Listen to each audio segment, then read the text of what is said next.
Nous étions tous endormis comme des morts, chacun ne savait pas où il était.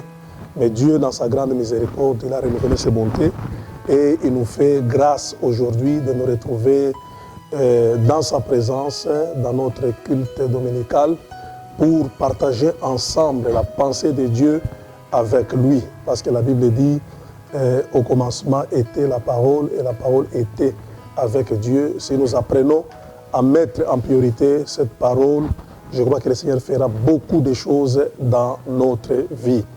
Merci à tous les frères et sœurs qui nous suivent en direct. Nous les bénissons partout où vous êtes. Soyez bénis et nous vous encourageons encore de vous connecter davantage et d'apporter toujours vos contributions qui nous aideront vraiment à perfectionner l'œuvre de Dieu dans le ministère. Avant que nous puissions partager la pensée d'aujourd'hui, je vais vous inviter tous d'abord à prier. Nous allons recommander ces temps entre les mains du Seigneur afin que Dieu nous prenne en charge, que son esprit nous conduise et nous voulons voir sa gloire dans la pensée d'aujourd'hui.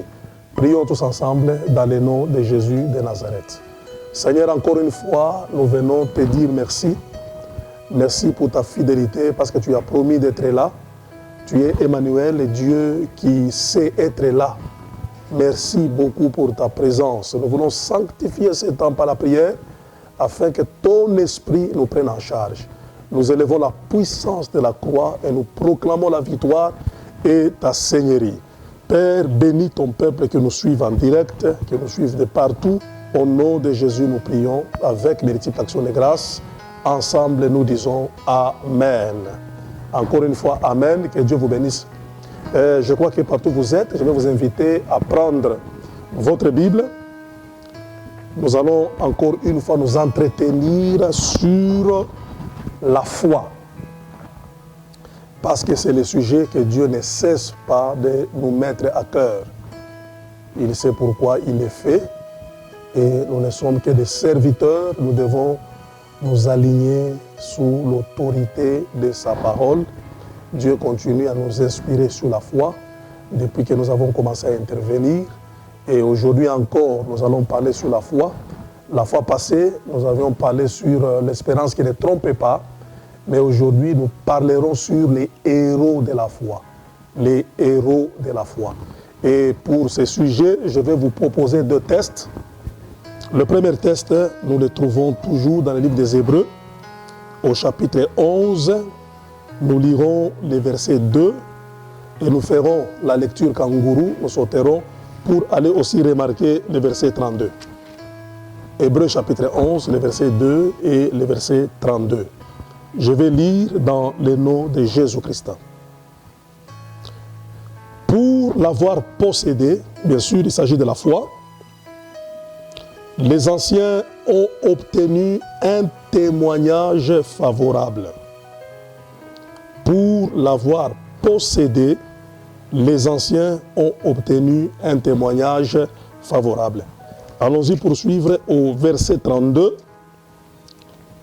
La Bible dit, « Et que dirais-je encore, car le temps me manquerait pour parler de Gédéon, de Barak, de Samson, de Jephthé, de David, de Samuel et des prophètes, qui par la foi vaincurent des royaumes, exercèrent la justice, obtinrent des promesses, fermèrent la gueule des lions, éteignèrent la puissance du feu, échappèrent aux tranchants de l'épée, guérirent de leurs maladies, furent vaillants à la guerre et mirent en fuite des armées étrangères. » Bien-aimés dans le Seigneur, comme nous venons de les lire ensemble, aujourd'hui nous allons nous entretenir avec vous sur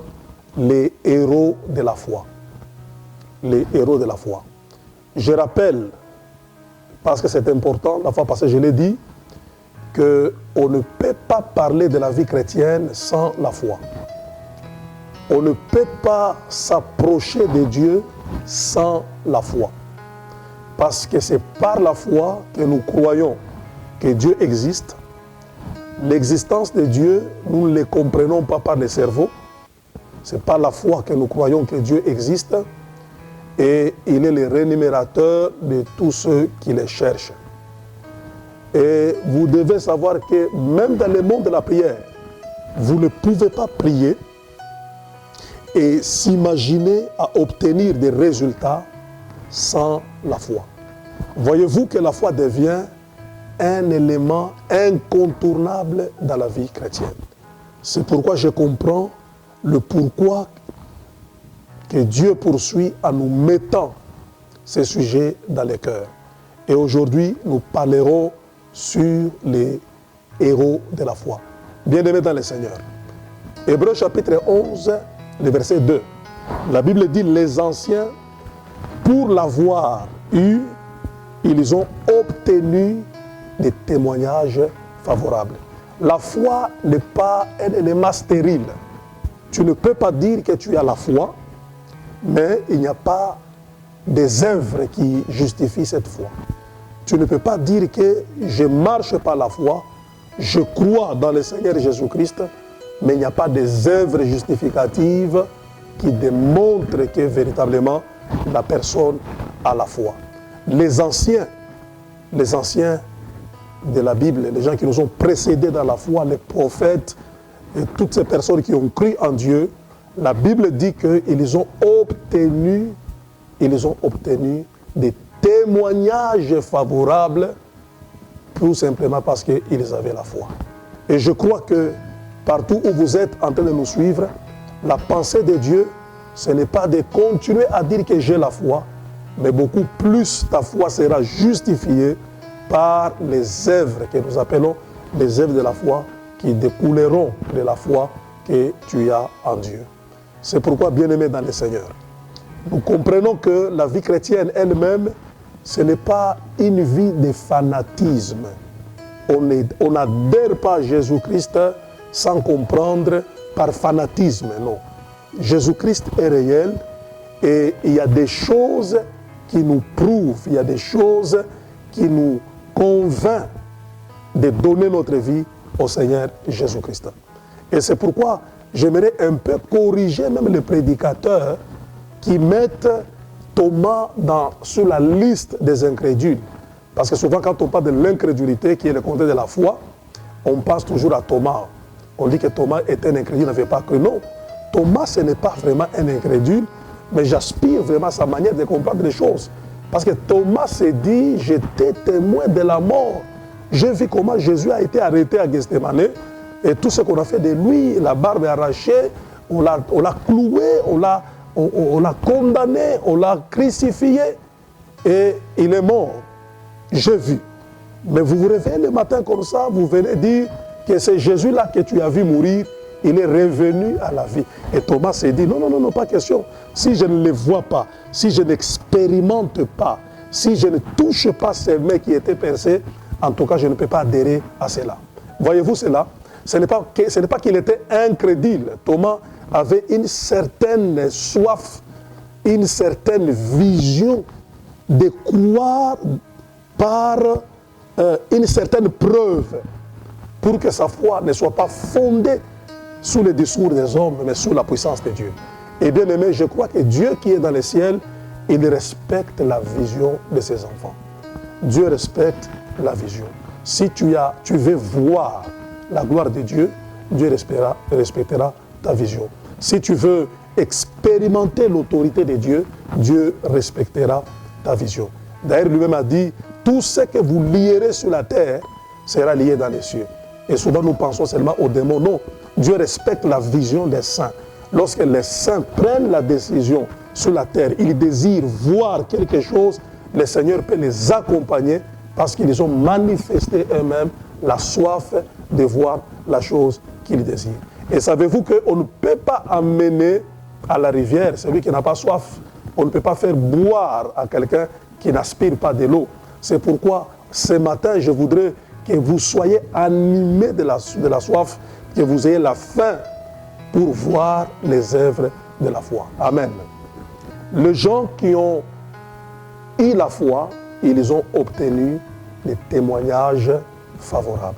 Et Jésus-Christ déjà par l'appel, lorsqu'il appelle les apôtres, il les amène dans la chambre haute, Voilà ce qu'il leur dit, vous recevrez la puissance de Dieu et vous serez mes témoins. Dieu veut que son Église, Dieu veut que son peuple devienne les témoins de Dieu. Même toi qui me suis, la pensée de Dieu pour ta vie, il veut que tu deviennes les témoins de Dieu. Et un témoin de Dieu n'est pas celui qui a des livres dans son sac. Un témoin, ce n'est pas celui qui a, je ne sais pas, qui a vu, qui a beaucoup lu, qui a une cravate. Non, ce n'est pas ça le témoin. Un témoin, c'est celui qui a entendu, il a vu et ses mains ont touché. Il a expérimenté quelque chose de la part de Dieu. C'est ça, un témoin. Voyez-vous, cela c'est très important. Et Dieu veut que vous soyez parmi les gens qui sont appelés à expérimenter des choses de la part de Dieu. Et notre lecture dans Hébreux chapitre 11, le verset 32, l'auteur dit, que dirais-je encore, le temps me manquerait. Donc il n'y a pas un domaine large, un domaine sans limite, où Dieu a tendance à mener beaucoup des œuvres, beaucoup de choses dans la vie de ses enfants, si ce n'est dans le domaine de la foi. Si tu veux être fatigué de compter les œuvres de Dieu, si tu veux expérimenter les interventions divines dans ta vie, si tu veux vivre des choses qui vont glorifier le Seigneur, je vous dis la vérité, adhère dans le monde de la foi. C'est dans le monde de la foi que tu n'auras pas le temps de citer, tu n'auras pas le temps de tout raconter, tu n'auras pas le temps de tout parler parce que les témoignages, les preuves tangibles t'accompagneront vraiment dans ta vie. Et j'ai aimé la déclaration apostolique. Les apôtres ont fait une grande déclaration dans le livre de Jean. Ils ont dit, ce que nous vous annonçons aujourd'hui, nous l'avons entendu. Nos yeux l'ont vu et nos mains l'ont palpé. Voyez-vous, il dit, c'est ce que nous avons entendu, ce que nous avons vu, ce que nos mains ont touché, que nous vous annonçons. Donc il n'était pas en train d'annoncer des raconteries, des histoires. Vous savez pourquoi? Parce que tous les messages n'ont pas le même impact dans toutes les bouches. Ce n'est pas parce que tu parles que ça va impacter les gens. Mais l'impact d'un message dépend de ce que le messager a expérimenté. Si tu n'as rien expérimenté, tu peux raconter des histoires comme une histoire, mais peut-être tu ne vas pas affecter les vies des gens. Mais celui qui a expérimenté quelque chose, en tout cas, il doit briser son silence parce que son message aura de l'impact sur les gens qui l'écoutent. C'est pourquoi, bien aimé dans le Seigneur, je m'imagine aujourd'hui si on pouvait ramener Lazare pour qu'il prêche sur la résurrection des morts, vraiment ce message aura beaucoup d'impact dans la vie de ceux-là qui l'écouteront. Si aujourd'hui on amène Sarah et qu'on rassemble les femmes stériles, les gens qui ne mettent pas au monde, que les médecins ont déclaré des stériles, pour que Sarah les parle sur la fécondité, pour qu'il leur dise que vous pouvez concevoir, Dieu est capable de vous donner un enfant. Je pense que le message de Sarah sur la fécondité, la conception des enfants aura beaucoup d'impact. Pourquoi? Tout simplement parce que Sarah elle-même a expérimenté la gloire de Dieu. Sarah elle-même a vécu. C'est un témoin. C'est un témoin. Il a expérimenté la gloire de Dieu. C'est pourquoi, bien-aimé dans le Seigneur, ma prière ce matin et ma déclaration dans ce message sur Héros de la foi, je voudrais que Dieu ajoute ton nom sur la liste des héros de la foi, des gens qui ont expérimenté, des gens qui ont un témoignage à apporter de la part de Dieu. Alors, c'est qui un héros de la foi? Je comprends par héros de la foi ici les personnes qui ont connu des problèmes, qui ont connu des difficultés, qui ont traversé des moments les plus noirs de leur vie. On les a jetés dans la fosse au lion. On les a affrontés avec des combats qui dépassaient leur capacité, leur taille. Mais à la fin de toutes choses, ils sont sortis vainqueurs. Ils sont sortis plus que vainqueurs. Tout simplement parce qu'ils ont placé leur confiance en Dieu. C'est qu'un héros de la foi, On ne peut pas l'évaluer par rapport au commencement de ce qu'il fait ou au début de ce qu'il traverse. Il faut l'attendre à la fin. Ce sont des gens qui finissent toujours à s'en sortir, quelles que soient les difficultés, quelles que soient les influences négatives, quel que soit ce qui est arrivé dans leur vie, ils finissent toujours par remporter la victoire. Et par rapport à cette victoire, ils ont à dire aux gens de leur génération, par rapport à cette victoire, ils deviennent une source de bénédiction pour les autres. Bien-aimés dans le Seigneur. Je comprends pourquoi Job, quelle que soit la pluie en vrac qui tombait sur sa vie, avec beaucoup de variétés de problèmes, mais voilà ce qu'il fait comme déclaration. Il dit, je sais que mon Rédempteur est vivant, il s'élèvera le dernier. C'est que Job voyait qu'à la fin de toutes choses, il finira par s'en sortir. Mon frère et ma soeur, ne sois pas pressé à conclure sur ce que tu traverses. Ne sois pas pressé à mettre le point final sur les événements qui arrivent dans ta vie. Un homme de la foi, un héros de foi, c'est celui qui regarde à la fin. Et quand tu as la foi, je te rassure que tu finiras par s'en sortir. Et quand tu t'en sortes, tu deviens une source d'inspiration pour les autres. Amen, amen. C'est pourquoi aujourd'hui, je voudrais que Dieu élargisse la liste de personnes qui doivent expérimenter les choses avec lui. Dieu ne nous a pas appelés pour que toute notre vie chrétienne soit une vie sans expérience particulière. Une vie stérile, là où il n'y a rien des œuvres de Dieu. Aujourd'hui, on a l'impression comme si Dieu n'est pas, il n'est pas zélé à faire des choses dans la vie de ses enfants. Aujourd'hui, on trouve même des bricolages par rapport à des témoignages. Dieu n'a pas fait, on dit qu'il a fait. Il y a des laboratoires, il y a des montages, des choses. Et on trompe même sur Dieu qu'il a agi, qu'il a fait, qu'il a parlé, alors qu'il n'a rien dit. Mais quand vous lisez les Écritures, la Bible dit « Le temps me manquerait de parler encore des œuvres de la foi que Dieu a manifestées dans la vie de ses enfants. » Maintenant, comment y arriver? Comment on peut y arriver? Comment on peut expérimenter cette dimension d'un héros de la foi, c'est-à-dire une personne, quel que soit ce qu'il a vécu, ce qu'il a traversé, il finit par sortir vainqueur. La première chose qui est importante, que j'exhorte à tout le monde, c'est développer la soif de voir les œuvres de Dieu. Développer, aspirer que le Seigneur se manifeste dans votre vie. Bien-aimé dans le Seigneur, je donne l'exemple de Thomas. Il a dit, j'aimerais aussi les voir. Si vous l'avez vu, il peut aussi se manifester en moi. Quand je le verrai, je croirai. Ce n'est pas de l'incrédulité, c'est une manifestation de la soif. Il désirait comme Élisée. Ils ont traversé avec Élie le Jourdain. Élie était enlevé, il n'était plus là. Mais il arrive devant le Jourdain. Élisée crie, il fait cette déclaration. Où est le Dieu d'Élie? C'est que dans son cœur, dans son esprit, il voulait continuer à voir ce qu'il voyait quand il était avec Élie. Bien-aimés dans le Seigneur, aujourd'hui, nous avons une église constipée. Nous avons des gens qui n'aspirent à rien. Ils se contentent de tous les mal qui caractérisent leur vie. Aujourd'hui, nous avons des gens qui ne peuvent pas donner même un petit témoignage de Dieu dans leur vie. On dirait comme si ils sont déconnectés de Dieu qui opère, de Dieu qui agit, au-delà de ce que nous lui demandons par des signes et des miracles. C'est anormal. Bien-aimé dans le Seigneur, si tu n'aspires pas, la Bible dit « Heureux l'homme qui a soif et qui a faim, car il sera rassasié. » Je voulais que le Saint-Esprit puisse renouveler en vous la soif de voir un Dieu vivant.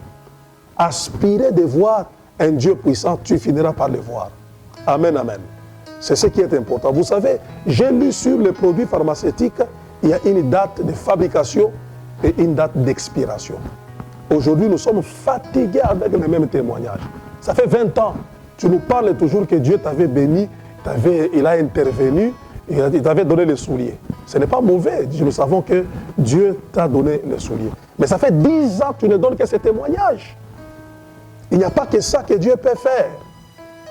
Dieu ne se limite pas seulement toute ta vie chrétienne, toute ta vie spirituelle, que tu te cramponnes seulement sur le témoignage des souliers. Et puis ça s'arrête là, non. La Bible dit, avec Dieu, nous marchons de gloire en gloire et de victoire en victoire. C'est un Dieu qui, à chaque jour, il a quelque chose à faire. Voilà pourquoi même quand il nous pousse à prier, il dit, demandez notre pain qui est aux cieux, donnez-nous aujourd'hui notre pain quotidien. C'est-à-dire que chaque jour, le Seigneur a quelque chose à faire dans la vie de ceux-là qui pensent, qui placent leur confiance en lui. Alors, renouvelle ta soif, continue encore à aspirer. Si tu as jeûné pendant 3 jours, aspire maintenant de jeûner 1 semaine. Si tu as jeûné 1 semaine, aspire d'aller dans 21 jours. Aspire de nouvelles dimensions avec Dieu. Que ton cœur soit bouillonné de voir un Dieu vivant, le Dieu des prophètes, le Dieu de Moïse, le Dieu d'Élie. Où est ce Dieu de Josué qui a arrêté le soleil? Mon frère, aspire. C'est ta soif qui va engager l'onction de Dieu à manifester beaucoup des œuvres dans ta vie. Et ça, c'est très important. Et c'est la première chose, si tu veux, que ton nom soit inscrit sur la liste des héros de la foi. La deuxième chose importante, à tous nos bien-aimés qui nous suivent, si vous voulez être sur la liste des héros de la foi, c'est-à-dire les gens appelés à expérimenter des œuvres avec Dieu, tu dois enlever dans ton fonctionnement ce que j'appelle les raisonnements d'incrédulité. Il y a des pensées, il y a des raisonnements qui ne vous aident pas, mais qui vous privent d'expérimenter des choses avec Dieu. Il y a des gens, il suffit seulement que vous les écoutez parler, que vous les voyez agir. Vous comprenez que cette personne est loin d'expérimenter la puissance de Dieu. Les raisonnements du genre, comme Marie les a posés à l'ange Gabriel pendant qu'il annonçait la naissance de Jésus, Marie dit, comment cela se fera-t-il? Comment cela se fera-t-il? Vous savez que dans le domaine de la foi, vous devez comprendre qu'on ne comprend pas les choses par le cerveau. Dieu, on ne les comprend pas par le cerveau. Et quand tu fais comprendre Dieu par ton intelligence, tu vas les limiter d'opérer dans ta vie. Il ne faut pas développer des raisonnements d'impossibilité, des raisonnements de barrières, des blocages, des raisonnements qui ne vous permettent pas d'expérimenter la puissance de Dieu, d'expérimenter la gloire de Dieu. Alors, au lieu de réfléchir en termes d'incrédulité, il faut beaucoup plus basculer en raisonnant, beaucoup plus en fixant ton esprit sur la puissance de Dieu. Vous savez, beaucoup de gens dans les problèmes, ils commencent à beaucoup voir plus la grandeur des problèmes, mais ils ne voient pas la puissance de Dieu. Pendant que Marie demandait à l'ange comment cela se fera-t-il, l'ange ne s'est pas aligné dans les raisonnements de Marie. L'ange dit à Marie, l'ombre du Tout-Puissant te couvrira. L'ange a pensé à la puissance de Dieu qu'à l'esprit d'impossibilité. L'ange a pensé à la puissance de Dieu qu'aux conditions naturelles. Bien-aimé dans le Seigneur, tu ne peux pas devenir un héros de la foi en étant conscient de la puissance de Dieu. Je ne sais pas si tu le sais que Dieu est puissant. Peut-être tu le dis seulement d'une manière religieuse, Dieu est puissant. Mais je voudrais que tu réalises la puissance de Dieu. Et si tu ne sais pas comprendre à quel niveau Dieu est puissant, tu n'as qu'à regarder la nature. Parce que l'apôtre Paul dit, est-ce que la nature ne vous enseigne-t-elle pas? Regardez le soleil depuis qu'il a créé. Combien d'ampoules dans nos maisons ont été brûlées, remplacées. Mais depuis que le soleil est soleil, depuis la création, il sait quand il faut sortir, il sait quand il faut rentrer. Et quand il sort, regarde la capacité, l'énergie du soleil pour éclairer la planète Terre. Et nous voyons clairement par la lumière du soleil. Ça, c'est la puissance de Dieu. Bien-aimé dans le Seigneur, toi qui es appelé à expérimenter les œuvres de la foi, tu tu dois beaucoup plus réfléchir en termes de la puissance de Dieu. Dieu est puissant. Dieu est capable. Il n'y a rien que Dieu ne peut pas faire. La Bible dit, tout est possible à Dieu. C'est celui qui a dit à Moïse dans le désert, demain vous mangerez la viande. Alors que c'était dans le désert.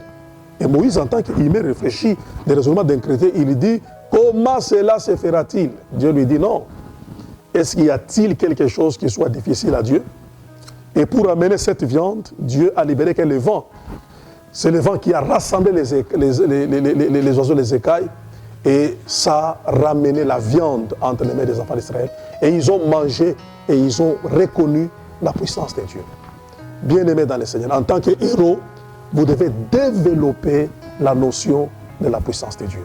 Même si tu ne la sens pas, mais tu dois savoir que Dieu est puissant.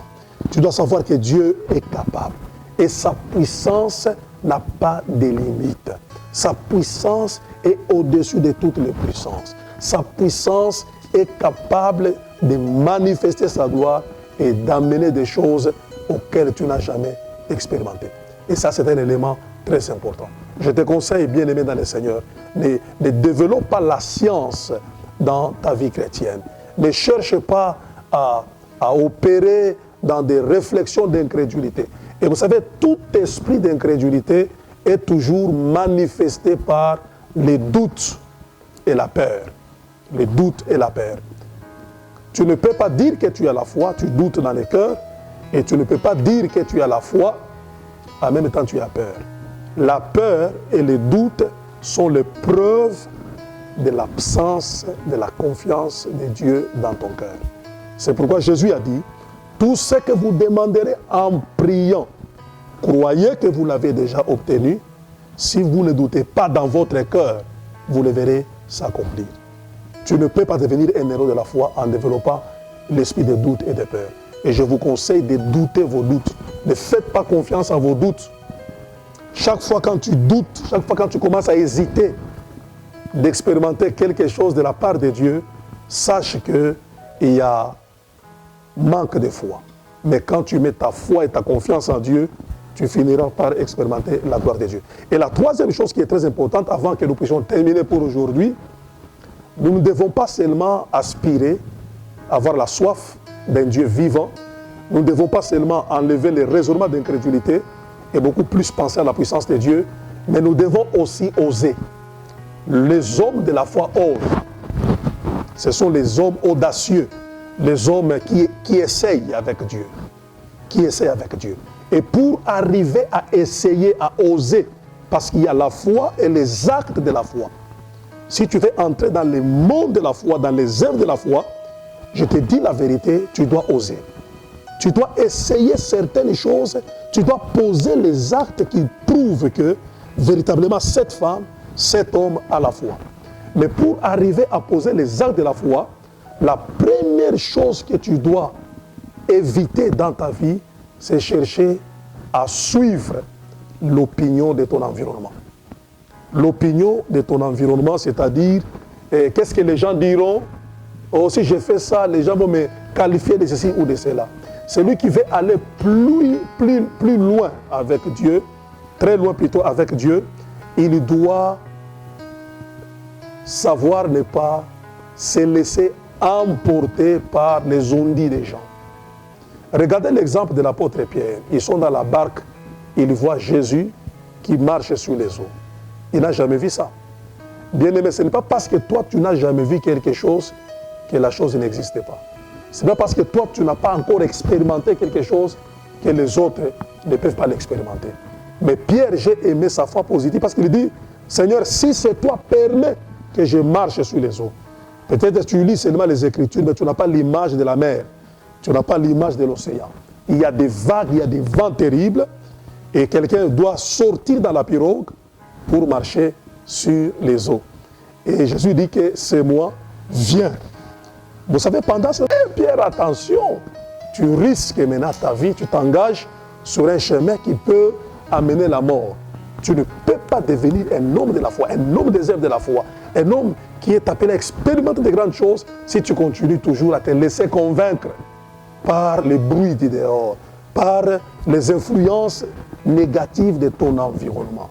Tu dois faire par tous les moyens pour surmonter cela. Et il a surmonté, il a marché sur les eaux. Et vous savez, quand vous marchez sur les eaux, vous devenez un héros, vous devenez un homme de foi.